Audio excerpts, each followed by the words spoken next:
everybody. So we're clay plastering here today. It is a beautiful material, as you can see. I'm covered in it. You can make mixtures with all sorts of things.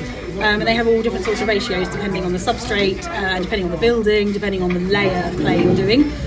So here we're going on to straw bale. So there's been a coat sprayed on like a slip that's dry, that's really clay heavy.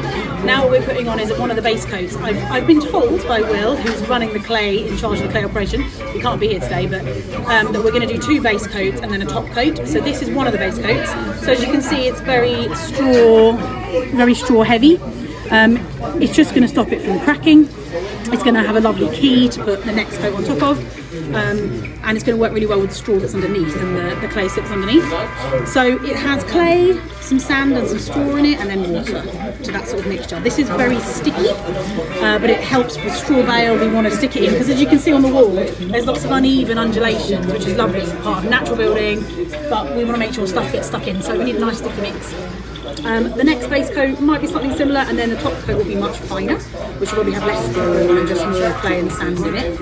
But it's a great plaster because it has very little processing, so there's no really high embodied energy. No, it's a very low embodied energy product. It's also got very low embodied carbon attached to it because there's absolutely nothing you do with it other than dig it up and make it into a mixture. So sustainability wise, it's really sensible. The other thing is it's local, so if you look all over England, buildings are made of cob, they were made of adobe block, they were made in all clay plastered. It exists and it was done and it's lasted. So I think it's really important that the construction industry gets back to using this, and we upskill young people to be able to use it and understand it, a bit like lime. Because also what's lovely is when you put it on, you've got a week to play with it. You know, you're not worrying about it drying too quick, you're not worried about perfection, you just go back, wet it, sponge float it. It's really rewarding to work with. So yeah, that's the only plaster that we like using. And it's a joy to play with, basically.